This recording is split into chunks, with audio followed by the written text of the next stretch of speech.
श्री राधे तेरे चरणों की, हे श्यामा तेरे चरणों की, पग धूल जो मिल जाए चरणों की, श्यामा तेरे चरणों की, रज धूल जो मिल जाए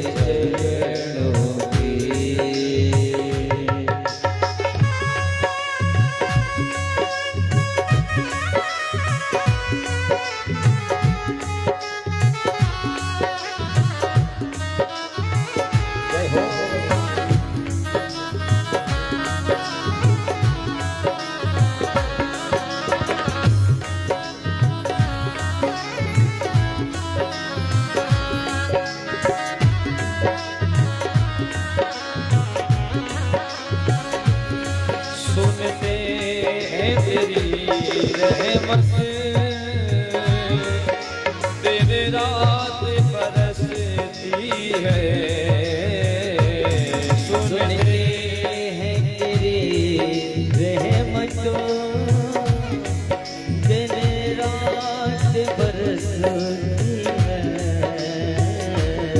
तेरा दे एक बूंद जो मिल जाए,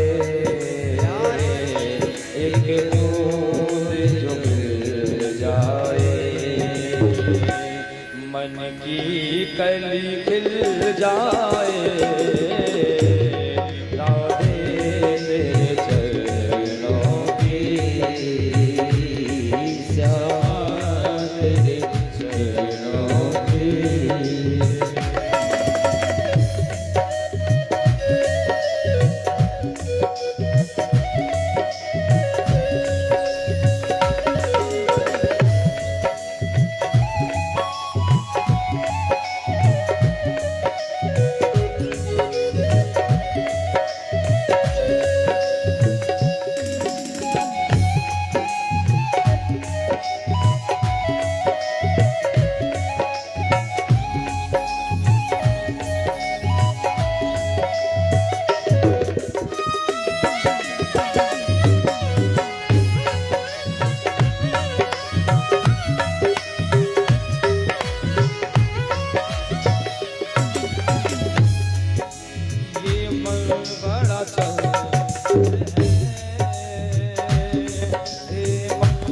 बड़ा चल है,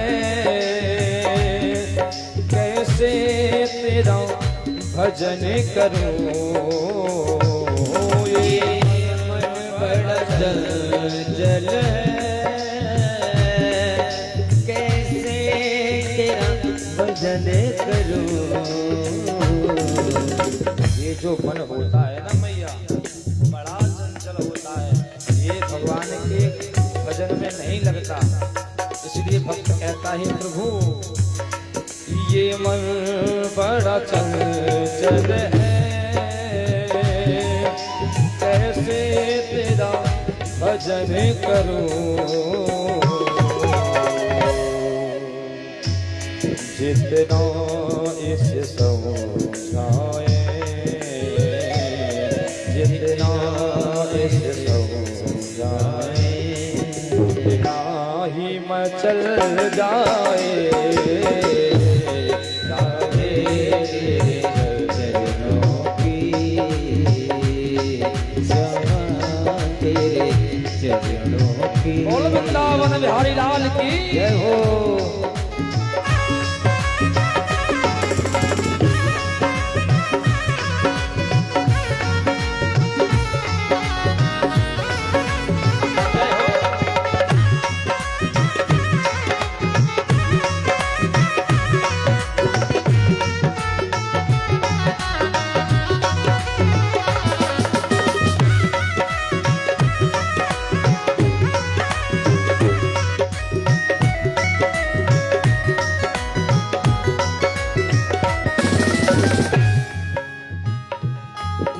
नजरों से गिराना,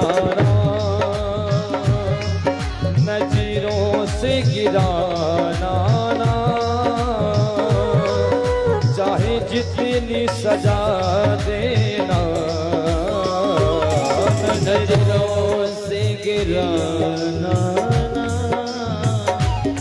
चाहे जितनी सजा देना। ये श्याम नजरों से जो गिर जाए, नजरों से जो गिर जाए, मुश्किल ही संभल पाए, तेरे चरणों की तेरे चरणों की।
बस एक तमन्ना है, राधे मेरे जीवन की,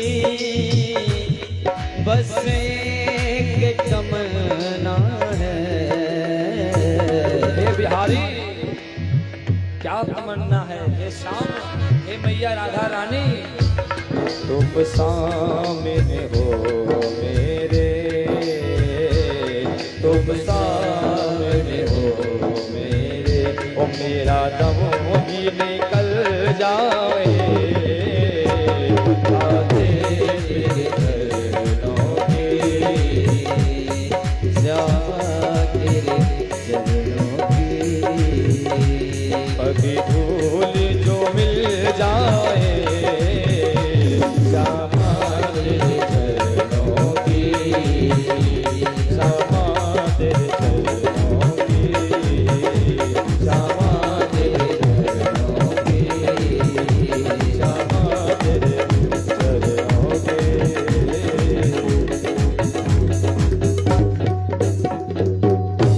बोल वृंदावन बिहारी लाल की जय।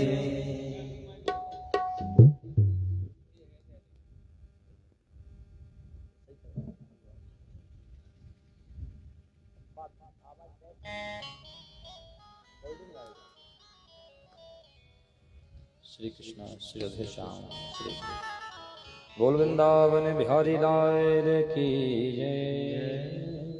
श्यामा तेरे चरणों की पग धूल जो मिल जाए, सच कहता हूँ मैया मेरा जीवन बदल जाए।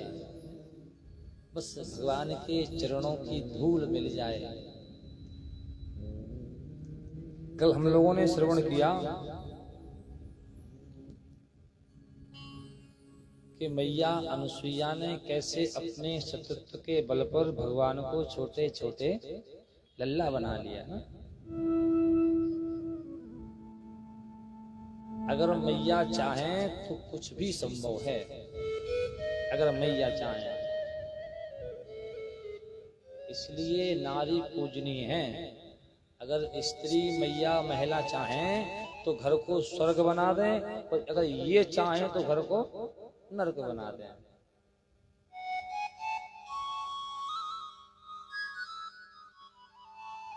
और इसलिए बनने हैं कि ये अपने घर को छोड़ के आती हैं दूसरे के घर में, अपने माता पिता चाचा चाची के कहने पे चली आती हैं, तो ये भी नहीं देखती कि हमारे लिए घर वो अच्छा है या नहीं है।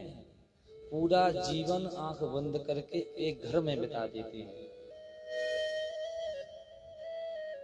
ससुर की भी सुनती हैं, सास की भी सुनती हैं, नंद की भी सुनती हैं। वो जब गुस्से में पति आता है तो उसकी भी सुनती हैं। क्यों परीक्षा?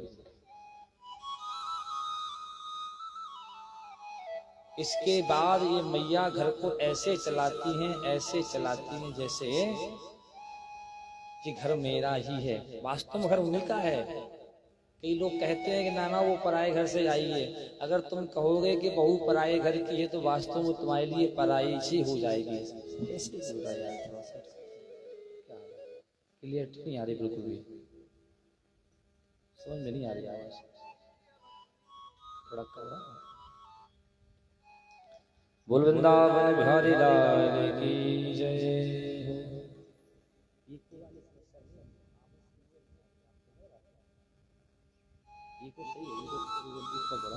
हेलो हेलो श्री श्री राम श्री श्री श्री श्री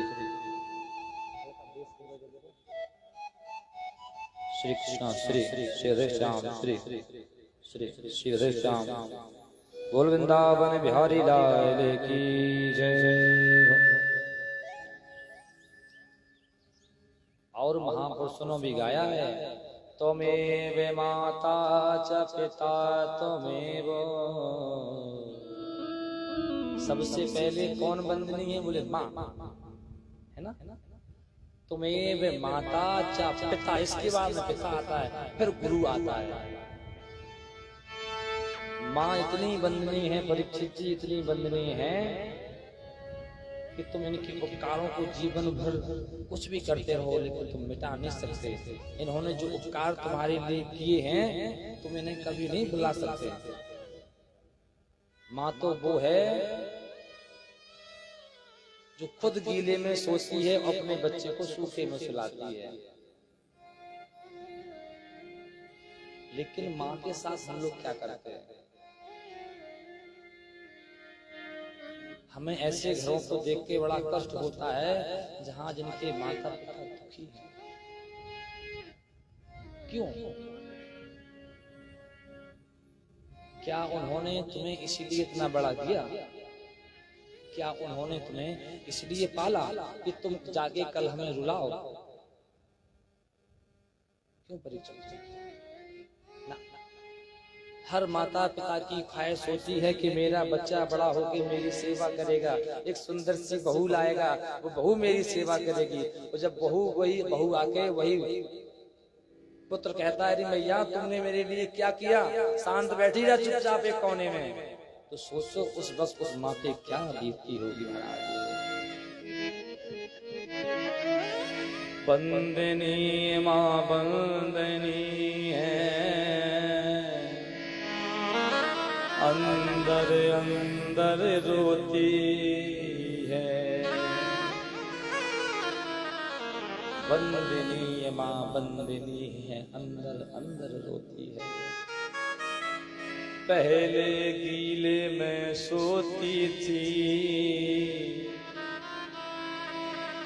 अब एक टूटी खाट पे रोती है। इसके बाद भी परीक्षित जी वो मैया अपने लाला का कभी अहत नहीं चाहती, ना अहत करती है, इसलिए मैया बंदनीय है।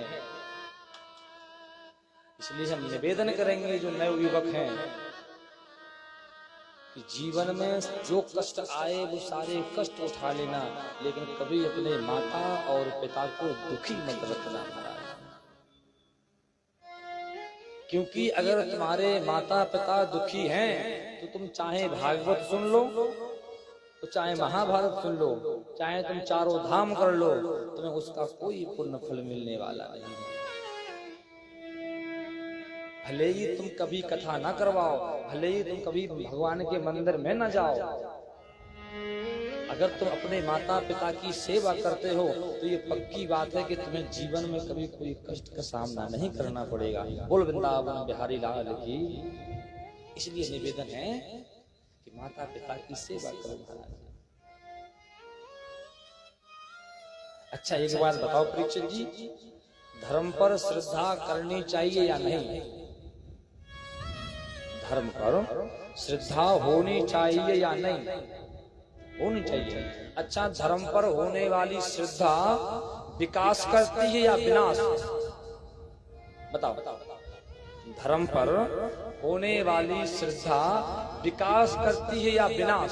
क्या करती है? विकास। लेकिन ऐसा हुआ नहीं महाराज। अच्छा धर्म क्या है? पहले धर्म को जाने। वेदों ने धर्म किसे कहा है? वृक्ष एव धर्मा, बैल ही धर्म का स्वरूप है। बैल ही धर्म का स्वरूप है। अच्छा श्रद्धा कौन है? अब तो धर्म हो गया, अब श्रद्धा का नंबर है। श्रद्धा कौन है? भवानी शंकरो वंदे श्रद्धा विश्वास रूपिणो।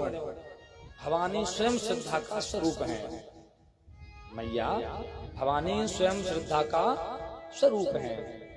अच्छा भवानी श्रद्धा का स्वरूप है, बैल धर्म का रूप है। अच्छा बैल पर बैठ के मैया भवानी गई, धर्म पे बैठ के श्रद्धा गई। मैया सती बैल पे बैठ के अपने पिता के घर गई। बताओ विकास हुआ या विनाश? क्यों परीक्षित जी बताओ, विकास हुआ या विनाश? विनाश। क्यों हुआ विनाश? धर्म पर होने वाली श्रद्धा विकास करती है तो विनाश क्यों हो, कैसे हो गया? परीक्षित जी इसका एक कारण रहा है। पता है क्या कारण है? धर्म पर श्रद्धा होनी चाहिए, धर्म पर होने वाली श्रद्धा विकास करती है, लेकिन जब तक विश्वास नहीं होगा साथ में तो वह विकास करने वाली नहीं है महाराज, वह तो विनाश ही करेगी। इसीलिए कहा गया है भवानी शंकरौ वंदे श्रद्धा विश्वास रूपिणो। अगर श्रद्धा के साथ विश्वास है, धर्म के साथ विश्वास है, तभी उसका फल मिलेगा, वह तभी विकास करेगी, अन्यथा विकास करने वाली। इसीलिए श्रद्धा जरूरी है, धर्म भी जरूरी है, लेकिन इसके साथ साथ विश्वास भी बहुत जरूरी है। अगर तुम्हें विश्वास नहीं है तो आप कुछ भी कर लो, उसका फल मिलने वाला नहीं है। अगर विश्वास है तो पत्थर की मूर्ति में भी भगवान हैं, अगर विश्वास है। और अगर विश्वास नहीं है तो व्यक्ति को भगवान भी पत्थर की मूर्ति लगते हैं।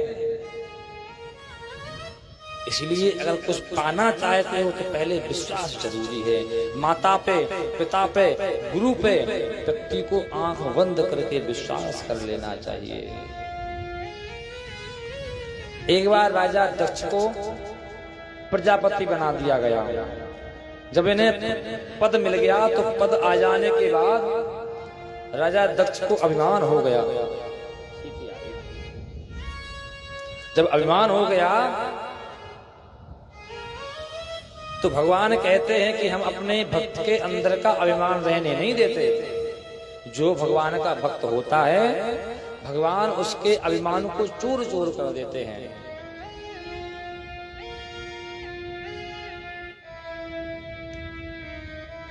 अच्छा परीक्षित जी, पद मिल जाने के बाद व्यक्ति पद को नहीं छोड़ना चाहता।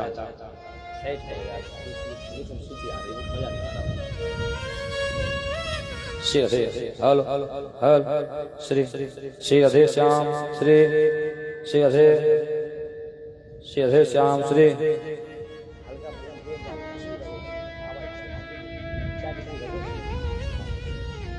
श्री राधे श्याम श्री। बोल वृंदावन बिहारी लाल की जय। परीक्षित जी हम कह रहे थे कि पद मिल जाने के बाद मैया व्यक्ति पद को नहीं छोड़ना चाहता। सही बात है कि नहीं? अगर कोई प्रधान बन जाए तो फिर उसकी इच्छा नहीं होती कि हमारे से प्रधानी चली जाए, होती है क्या? अच्छा वो छोड़ना चाहे या ना छोड़ना चाहे, एक दिन ऐसा आता है कि वह पद उसे छोड़ देता है कि नहीं, और भूत से जोड़ देता है। पद छोड़ देता है और भूत से जोड़ देता है। बोले कैसे? बोले भूतपूर्व प्रधानमंत्री, भूतपूर्व राष्ट्रपति, अन्यान ना पद जाने के बाद भूत निकट आ जाता है कि नहीं आ जाता है। एक तो मित्र थे, वो बोले महाराज ऐसा आशीर्वाद दो हमें। बोले मैंने कहा कैसा आशीर्वाद? बोले हमें चुनाव लड़ना है महाराज, जीत जाए हम।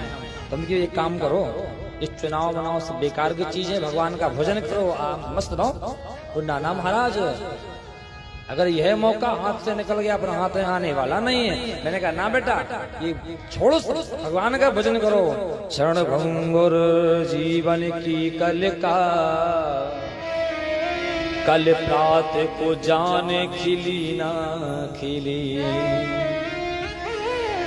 मलियाग शीतल सुमंद, सुगंध समीर चली ना चली,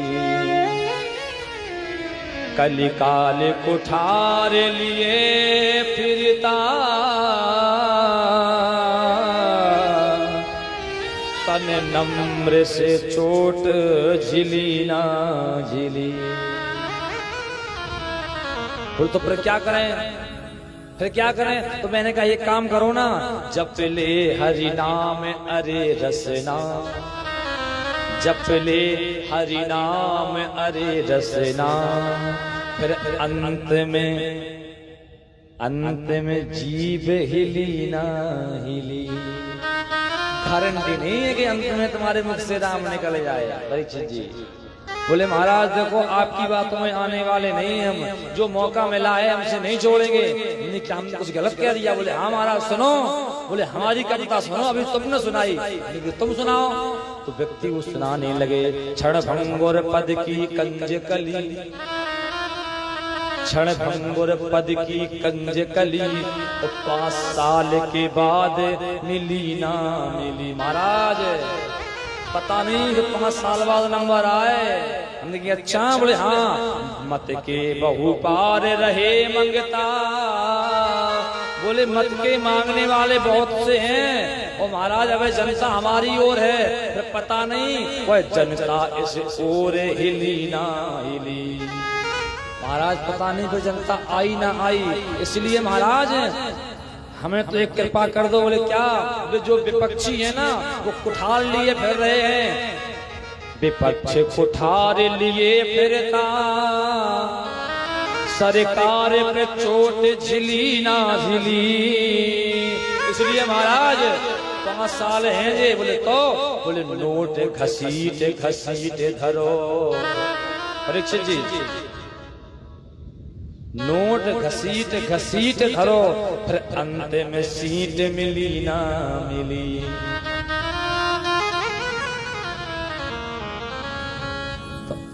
तो हमने कहा भैया आपको जो दिखाए सो करो। मैं कहता हूं कि पद आ जाने के बाद व्यक्ति को अभिमान आ जाता है, इसलिए निवेदन है पद के पीछे मत पड़ो, भगवान का भजन में लग जाओ। आज राजा दक्ष को अभिमान हो गया। एक बार राजा दक्ष के दरबार में ब्रह्मा विष्णु महेश बहुत सारे देवता बैठे हैं। जब राजा आया तो सारे देवता जय जयकार करने लगे, सभी लोग खड़े हो गए, लेकिन 3 लोग खड़े नहीं हुए।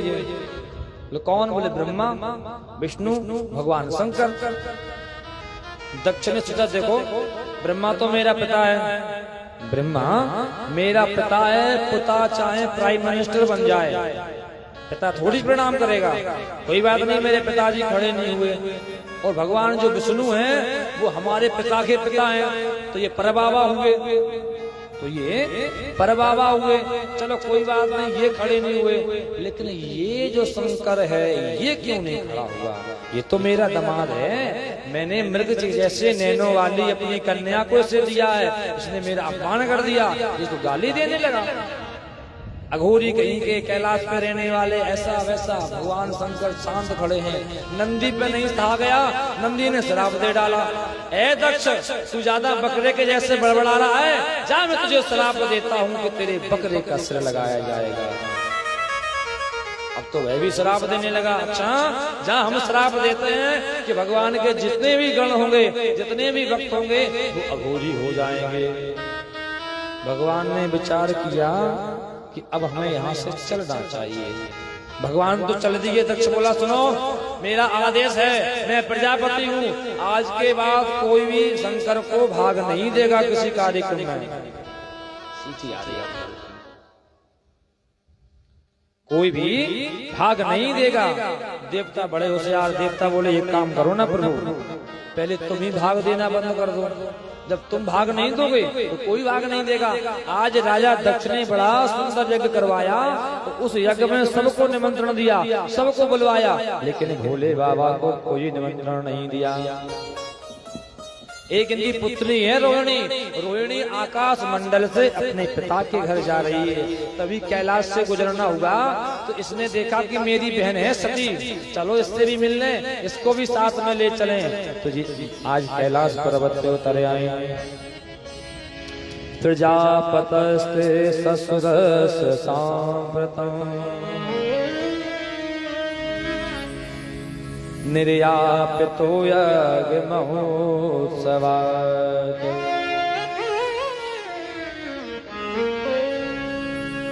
ये आए, उन्होंने कहा क्यों बहन पिता के घर नहीं चल रही हो? बोले क्यों? बोले पता नहीं तो पिता यज्ञ कर रहा है, वो तुम्हें निमंत्रण पत्र नहीं आया। मैया ने आज ये नहीं कहा कि हमें निमंत्रण पत्र नहीं आया। ये बोली सो बहन जब मेरे पति आ जाएंगे ना तो हम पति के साथ आएंगे। और जैसे ही भोले बाबा आए तो पता है इन्होंने क्या कहा? इन्होंने ये नहीं कहा कि मेरे पिताजी के यहाँ यज्ञ है। मैया अगर मायके जाना हो तो पति से ये ना कहो कि हमें अपने मायके जाना है। बोले फिर? बोले उसका तरीका बदल लो। बोले सुनो हमें वो आपके पिता नहीं है, धर्म पिता ससुर साहब, उनके घर जाना है। अच्छा इनका अगर मन ना भी हो तो ये मना नहीं करेंगे, चले जाओ, है ना। आजकल क्या है, अगर पति का थोड़ा बहुत मन भी होगा ससुराल बात करने के लिए, तभी आ जाए ससुराल से फोन, तो जी एकांत में जाती हैं, बात कर लेती हैं। और जब फोन लेके सुनो बात कर लो, पापा को फोन है, हमारे पापा को फोन है, तो पति का अगर मन भी होगा तो बात तुम्हारे पापा तुम्हें बात करो। मैया सती पता क्या कहती हैं? पिता प्रजापतस्ते ससुरस्य सांप्रतम् निर्यापितो यज्ञ महोत्सवात्।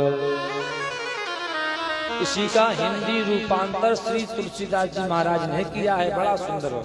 श्री तुलसीदास जी महाराज कहते हैं पिता भवन उत्सव परम जो प्रभु आयुष हो, तो मैं जाऊं कृपा तने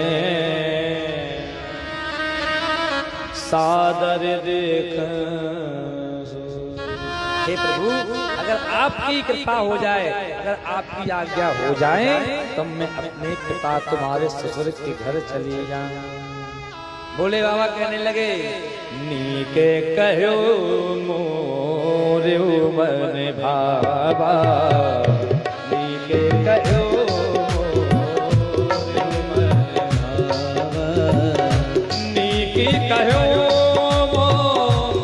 मन भावा, नीके कहो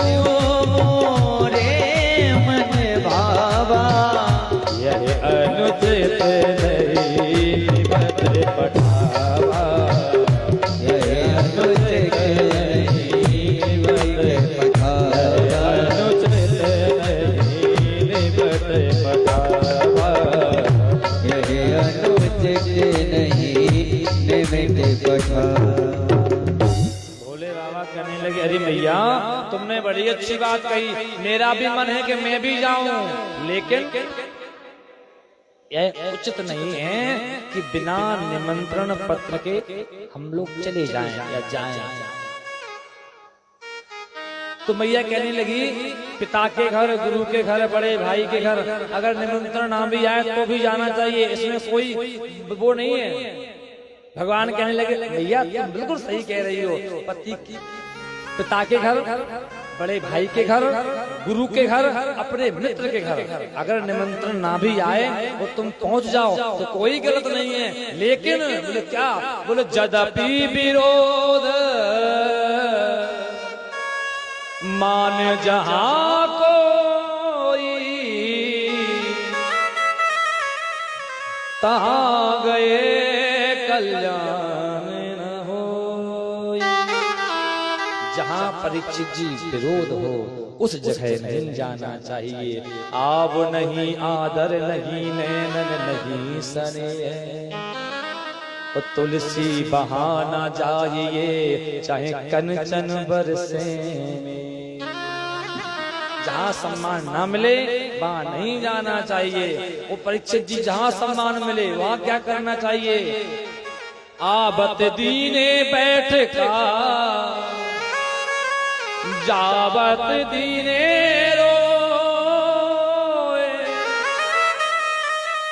जैसे जाओ, अरे बड़े दिनों में आए बैठे बैठे स्वागत है तुम्हारा, आते ही तुम्हारा सम्मान करे, तुम्हें स्थान मिले। और जब तुम वहां से जाओ तो वहां के लोग रोने लगे तुम्हें देख के। तो तुलसीदास जी बड़ा सुंदर कहते हैं, तो तुलसी ऐसे घरन में सो भूखे रहियो। अगर ऐसे घरों में तुम्हें भोजन ना भी मिले तो प्रेम से सो जाना, झगड़ना मत ऐसे घरों में। मैया कहने लगी मैं तो जाऊंगी। भोले बाबा ने अनेक भांति समझाया लेकिन मैया के समझ में नहीं आया। तो भगवान शंकर समझ गए इसमें हमें लगता है कि मेरे हरि की इच्छा है, ये हरि इच्छा भावी बलवाना और शंभु। हमें लगता है कि भगवान की इच्छा है, हृदय विचारक शंभु सुजाना। आज भोले बाबा ने मैया को बैल पे बैठा दिया, सारा सामान रख दिया और मैया गई। जब गई तो मैया ने क्या देखा, पहले पिता का घर, कि मेरा पिता कहाँ है। परीक्षित जी जितना पिता अपनी पुत्री से प्रेम करता है संसार में पुत्री से इतना प्रेम कोई नहीं करता। जब पुत्री अपने पिता के घर जाती है तो ये मत सोचो कि पुत्री क्यों आई है, वो पैसे के लोभ से नहीं आती, वो तो अपने पिता से अपने मन की बात कहने के लिए जाती है। पुत्री जब पिता के घर जाती है तो पूरे धन एक कोने में बैठी रहती है, लेकिन जिस समय उसका पिता शाम को लौट के आता है ना तो पुत्री ऐसे दौड़ के अपने पिता के हृदय से लग जाती है, ऐसे हृदय से लग जाती है जैसे मानो मुझे एक मछली को जल मिल जाता है।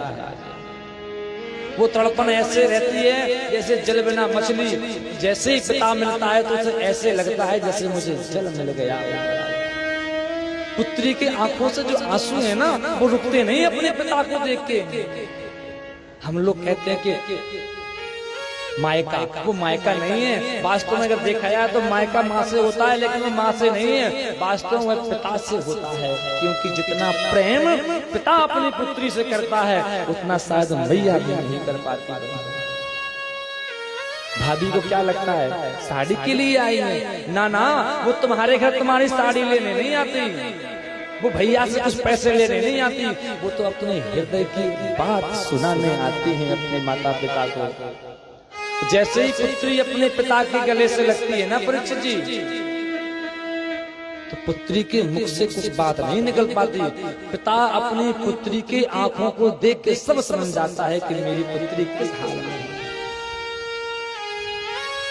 घर से डोली उड़ जाने के बाद कन्या को पिता के घर रहने का अधिकार नहीं है। आ जा तो सकती है, लेकिन उस पिता को तो पुत्री के घर का पानी पीने का भी अधिकार नहीं है महाराज। पुराने जमाने में देखा होगा जब पिता अपनी पुत्री से मिलने जाता था तो घर से जल लेके जाता था, मेरे के अंदर उस गांव का पानी नहीं पीता था महाराज। जिस वक्त उसका पिता उसे मिल जाता है तो पुत्री अपने पिता को ऐसे हृदय से लगा लेती है, ऐसे हृदय से लगा लेती है मानो उससे सारे जहां की खुशी मिल गई है। लेकिन जिस समय उसका पिता उसे छोड़कर चला जाता है, जिस समय उसका पिता उसे छोड़कर चला जाता है, पुत्री समझ जाती है कि आज से मेरा इस घर में कोई नहीं है। पुत्री आती तो है लेकिन किसी वस्तु पे अपना अधिकार नहीं जमाती महाराज। जब तक पिता घर में रहता है, जिस वस्तु पे पुत्री हाथ रख दे तो पिता मना नहीं करता, बेटी ले जाओ तुम्हारे।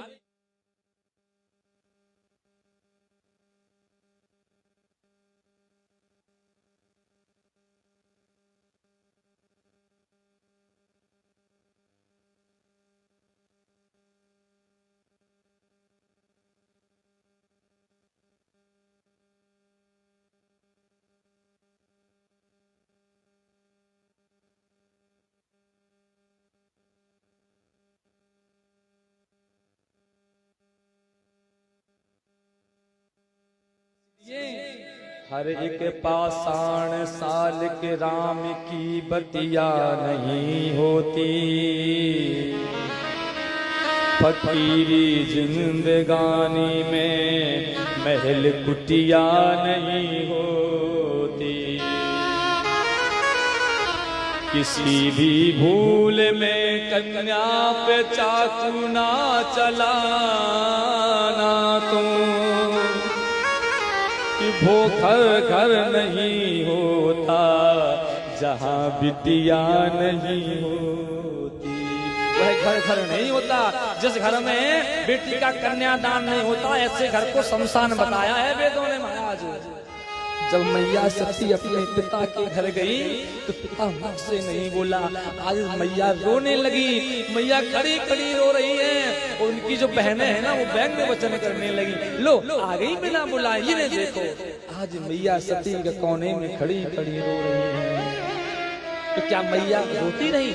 किसी ने छुपाया नहीं? हाँ है। बोले कौन? बोले कि मैया है।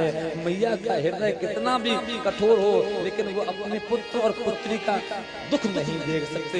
मैया ने आके हृदय से लगा लिया।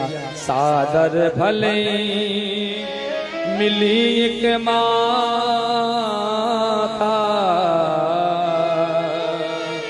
भगनी मिली बहुत मुस्काता। बहनें व्यंग वचन करके कहने लगी लेकिन मैया ने हृदय से लगा लिया। अरे पुत्री आओ ना, कुछ खा लो, आके बैठो। मैया सत्य कह लगी ना, मैं पहले यज्ञशाला देखने जाऊंगी। और जैसे ही मैया यज्ञशाला देखने गई तो क्या देखती हैं कि वहाँ सबका स्थान है, सबको स्थान दिया गया है लेकिन भोले बाबा को कोई स्थान नहीं दिया गया। आज मैया को बहुत बुरा लगा कि मैंने अपने पति की बात नहीं मानी, इसलिए मुझे आज यह दिन देखना पड़ रहा है। मैं निवेदन करूंगा सभी माताओं से, जो अपने पति की बात नहीं मानती, जो अपने पति की बात पर विश्वास नहीं करती, उनका हाल मैया सती के जैसे होता है। आज मैया रोने लगी और कहने लगी, हे प्रभु इसमें तुम्हारा कोई दोष नहीं है, इसमें सारा मेरा दोष है जो मैंने आपकी बात को नहीं माना। हे दिशाओं, हे अंबर, हे भूमि, हे हवा, मेरा इतना सा काम कर देना। ओ दसो दिशाओ मही देवो, इससे साक्षी रही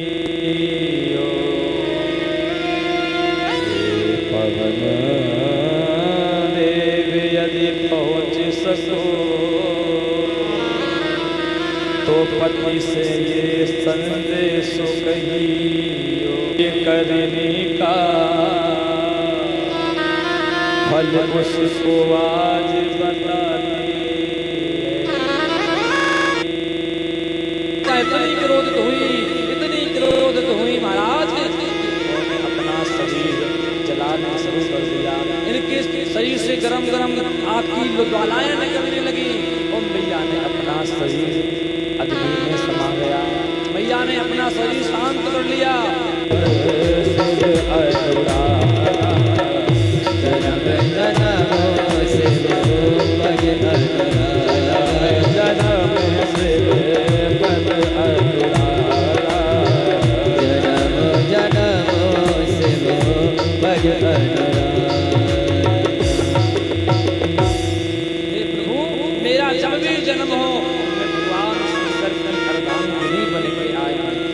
जब भी जन्म हो तो सर के चरणों की सेवा मिले।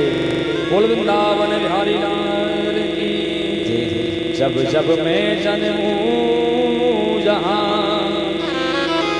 शंभु की टहलनी बनी रहूं। अब तो लगता है कि भोले बाबा के प्रकोप से कोई नहीं बच सकता। अब लेकिन भोले बाबा बताए कौन? भैया नारद ने उठाई बीना और पहुंच गए कैलाश पर्वत पे। हे प्रभु भवो भवान्यां निधनौ सुताना। परीक्षित जी नारद जी डर रहे कहीं ऐसा ना हो कि हम भोले बाबा से कहें कि मैया सती ने अपना शरीर छोड़ दिया, तो भोले बाबा क्रोधित हो जाएं, कहीं इन्होंने अपनी तीसरी आंख खोल दी तो मैं तो जल के भस्म हो जाऊंगा। इसलिए भोले बाबा पीछे खड़े हैं। भगवान वहां से कहते हैं अरे भोले बाबा मैया सती अब नहीं रही।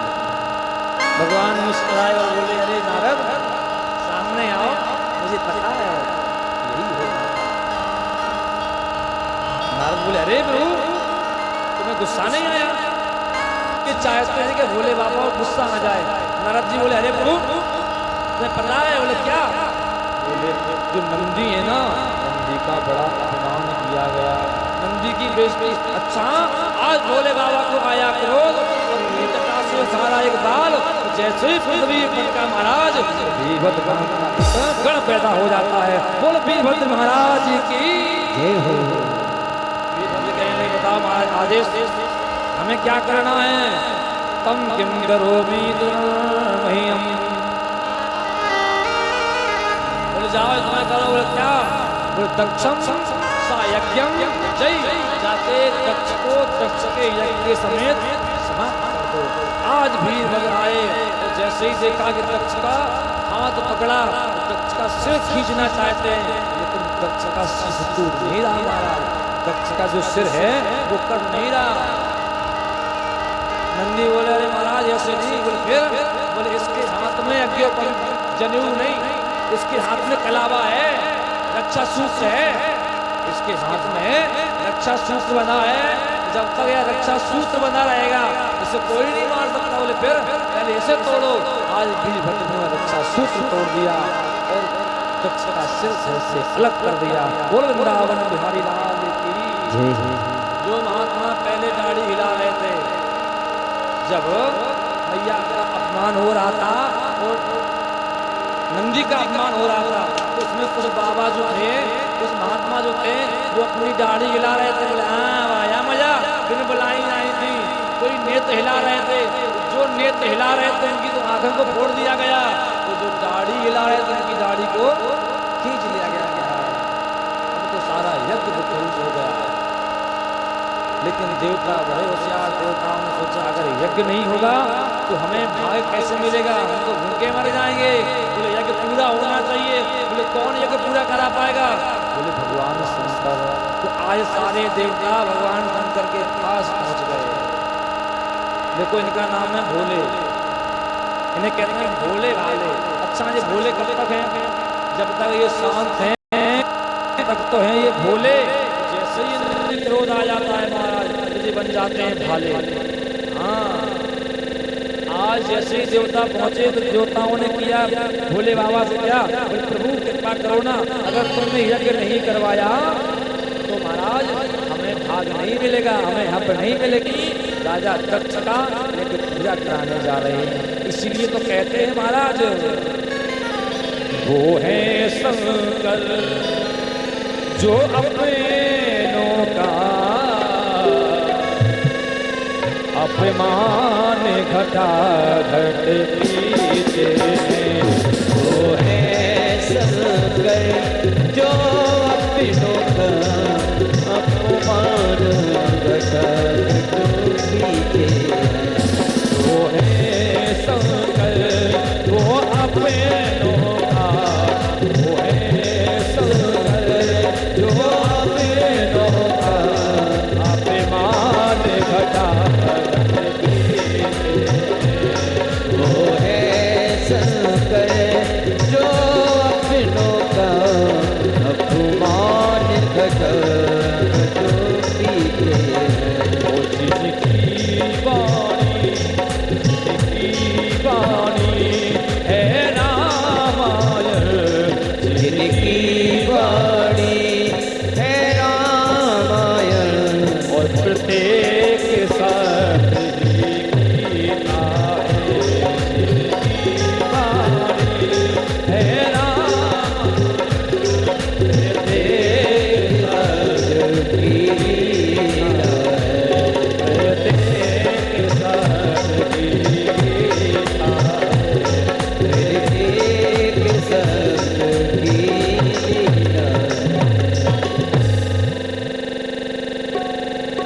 आज भोले बाबा पहुंच जाते हैं कहाँ? राजा दक्ष के यज्ञ में। बोले जजमान कहाँ? जजमान को ढूंढ के लाओ। अब जजमान को ढूंढा गया, जजमान तो मिल गए लेकिन उसका सिर ना मिले। अब बोले सिर कहाँ है? क्यों वीरभद्र सिर कहाँ गया? बोले महाराज वो तो जल के राख हो गया। फिर भगवान बोले जाओ सिर लेके आओ। भैया एक बकरे का सिर लगाया गया, राजा दक्ष को बकरे का सिर लगाया गया। तो जैसे ही राजा दक्ष के बकरे का सिर लगा, अब तो ये मैं करके भगवान की वंदना करने लगे, तो बम बम बम कहने लगे। तो जैसे ही बम बम बम कहने लगे, भोले बाबा बड़े प्रसन्न हो गए। बोले हे दक्ष हम जाओ आशीर्वाद देते हैं, जो हमारे दरबार में आके बम बम भोले कहेगा तो उनकी प्रार्थना सबसे पहले सुनूंगा। बोल वृंदावन बिहारी लाल की जय हो। आज तो उन्होंने बड़ी सुंदर भगवान की प्रार्थना की, हे प्रभु। बोले प्रभु अगर तुम ना होते तो मेरा उद्धार नहीं होता। नंदी बोले अगर जब पहले ही प्रार्थना कर लेते तो काय खिलाने पकड़ा उससे लगाओ जाता। बोले व्यक्ति के तभी समझ में आता है जब ठोकर लग जाती है। अगर व्यक्ति पहले ही समझ जाए तो काय को ठोकर लगे। आज राजा दक्ष भगवान की बड़ी सुंदर प्रार्थना करता है, प्रभु दूबतों को बचा लेने वाले, मेरा जीवन है तेरे। आज भगवान ने राजा दक्ष की तो बड़ी प्रार्थना की। आज परीक्षित जी कहते हैं महाराज तुमने बड़ी सुंदर सतियों की कथा सुनाई, हमें एक बात बताओ, जो स्वयंभू मनु के दो पुत्र हुए थे उनका क्या हुआ? एक का नाम प्रियव्रत, एक का नाम उत्तानपाद महाराज। प्रियव्रत से कहा एक काम करो तुम राजा बन जाओ। प्रियव्रत ने परीक्षित जी साफ इनकार कर दिया कि हम राजा नहीं बनेंगे, ये तो घर छोड़ के जंगल को चले गए। अब बच्चे उत्तानपाद। स्वयंभू मनु ने कहा एक काम करो तुम बन जाओ राजा। उत्तानपाद कहने लगे अब हमारे सिवा है ही कौन? पिताजी हम तुम्हारी बात को नहीं टालेंगे। आज पिताजी की बात मानकर उत्तानपाद जी ने बड़ा सुंदर विवाह रचाया। आज इनका विवाह होता है। इनकी पत्नी का नाम है सुनीति। मैया सुनीति घर में आई, विवाह को 8-10 साल हो गए लेकिन कोई संतान नहीं। अब तो मैया सुनीति कहने लगी स्वामी एक काम करो ना। बोले क्या? बोले विवाह कर लो तुम दूसरा विवाह कर लो। उत्तानपाद जी कह लेना हम दूसरा विवाह नहीं करेंगे, क्योंकि दूसरा विवाह करेंगे तो तुम्हें कौन पूछेगा महाराज, तुम्हारी कोई पूछ नहीं रहेगी, इसलिए कुछ भी हो जाए हम दूसरा विवाह नहीं करेंगे। आज मैया सुनीति ने नाना प्रकार से समझाया। उत्तानपाद जी कहने लगे सुनो तो हम दूसरा विवाह नहीं करेंगे। और परीक्षित जी हम बताएं आपको, जिनके भूगे तो ब्याह हो तबाह हो गए, जिनके भूगे तो ब्याह वो तबाह हो गए। दो बालों को तो छोड़ो, दो बालों को तो छोड़ो, जिनको एक भाव कौन से जाते पूछो फैले। शादी का क्या मतलब है? इसलिए कभी भी दो शादी ना करें। एक सेठ जी ने दो शादी कर ली, बेचारे बड़े परेशान, घर में लड़ाई हो। सेठ जी ने फैसला किया बोले छोटी वाली रहेगी ऊपर, बड़ी वाली रहेगी नीचे। अब बोले इसके बाद एक काम करो, बोले 6 महीना ऊपर वाले के साथ रहेंगे, 6 महीना नीचे वाले के साथ। अच्छा अब नीचे वाले के साथ तो रहने लगे। जैसे 6 महीना बीते तो नीचे वाली बोले सुनो, बोले बढ़िया बढ़िया गरम गरम आलू के पराठे बना रहे स्वामी, पहले ये खाए जाओ फिर चले जाना। 6 महीने के लिए जा रहे आप, पहले गरम गरम आलू के पराठे खा लो। सेठ जी बोले ठीक ठीक। सेठ जी बैठ गए, तब तक से ऊपर वाली ने आवाज आया सेठ जी 6 महीने पूरे हो ऊपर आ जाओ। सेठ जी बोले अब यार रुक जाओ। बेचारे सेठ जी जल्दी बनाओ मचल दी। अब पराठे तो न बन पाए, तब तक ऊपर वाली नीचे आ गई और पकड़ी सेठ जी की बाहें और खींच के ऊपर ले चलो। 6 महीने हो गए तब तुम्हारा पेट नहीं भरा, चलो सीधी ऊपर। नीचे वाली कहने लगी राम राम, बिल्कुल तसल्ली नहीं जाता। 6 महीना के लाने तो ले जा रही, कम से कम 2 मिनट और रुक जाती। हम गरम गरम आलू के पराठे बना रहे, ये खाए जाते। नीचे वाली को आई गुस्सा, तब तक सेठ जी ऊपर पहुंच गए थे।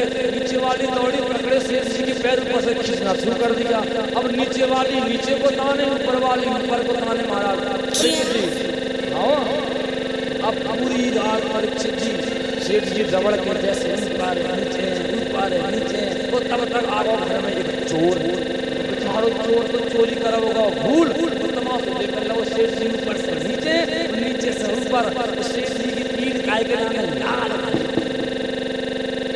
सेठ जी ने देखो जब तक होगा सवेरो, सेठ जी ने पकड़ लो दौड़ के चोर।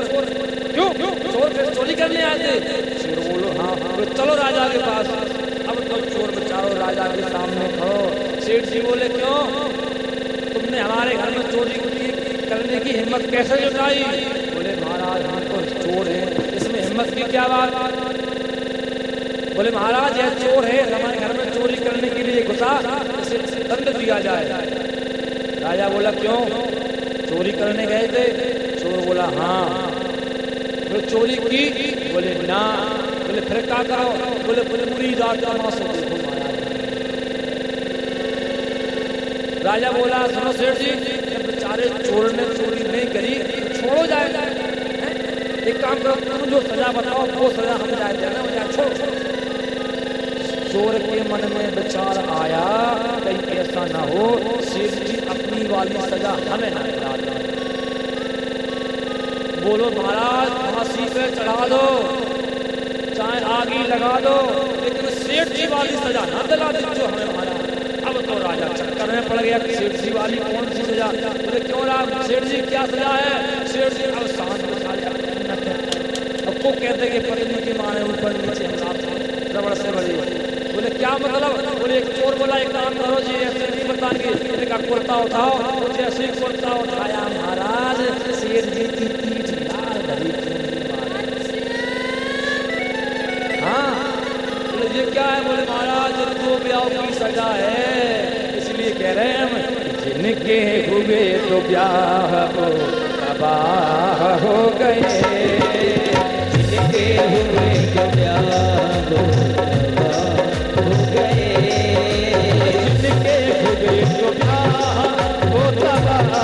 हो गए, जिनके हुए तो ब्याह हो तबाह हो गए, जिनके हुए तो ब्याह हो तबाह हो गए, जिनके हुए तो ब्याह हो तबाह हो गए। मैया सुनीति नहीं मानी परीक्षित जी। आज मैया सुनीति ने जबरदस्ती अपनी छोटी बहन सुरसी के साथ राजा उत्तानपाद जी का विवाह करवा दिया।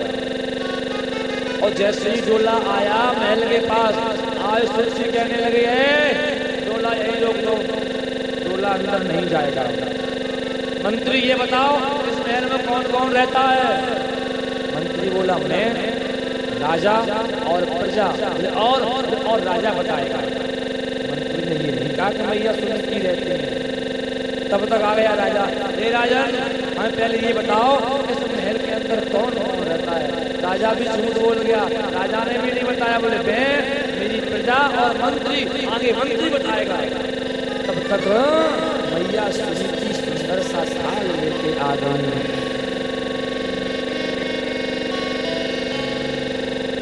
मैया सुनीति अंदर से सुंदर सा थाल लेके आई। ये बहना आओ तुम्हारा स्वागत है, आओ तुम्हारा स्वागत है।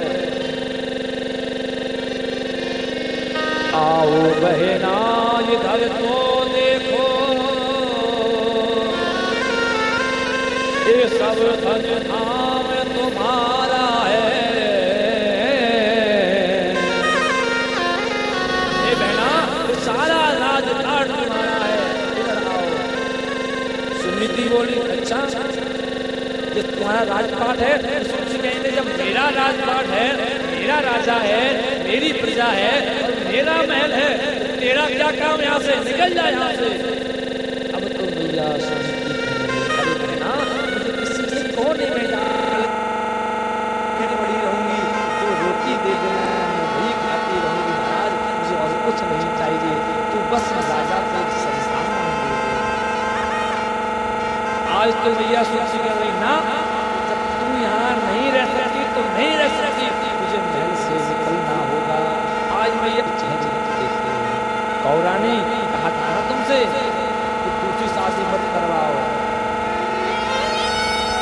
मैया सुनीति कहने लगी है राजन तुम्हें सुनाई नहीं पड़ता, जब तुम्हारे एक रानी थी तूने मेरे साथ सवाल क्यों किया? जब एक तुम्हारे रानी थी तो फिर मुझे ब्याह कर लाए क्यों? भोगों के लिए एक तो थी तो क्या भाड़ छोड़ नहीं लाए तुम? जब एक रानी थी तो मुझे क्यों लेके आए तुम? इस महल में तो मैं रहूंगी या सुनीति? आज मैया सुनीति ने कहा बहन तुम चिंता मत करो, अगर तेरी यही इच्छा है तो आज छोड़ के चली जा। एक शेर जो काट दिया जाता है वही अब तो ये एकादशी का व्रत करने लगी, लेकिन भगवान प्रसन्न हो गए। भगवान आए बोले ये सुनीति तुम वरदान मांग रहे हमसे, क्या चाहती है? तुझे एक लाला की वजह से घर से निकाला गया, जा मैं तुझे वरदान देता हूँ कि तेरे के लाल ना होगा। अब तो मैया सुनीति घबराने लगी, नाना प्रभु ऐसा कदम मत करो। क्यों? अगर मेरे लाला हो गया तो अभी तो मैं महलों से निकाली गई हूँ, फिर मैं राजा के हृदय से भी निकाल दी जाऊंगी। अगर तुम देना चाहते हो ना तो मेरी छोटी बहन सुरसी है ना, उसको एक सुंदर सा लाला दे दो, अभी तक उसके कोई लाला नहीं हुआ।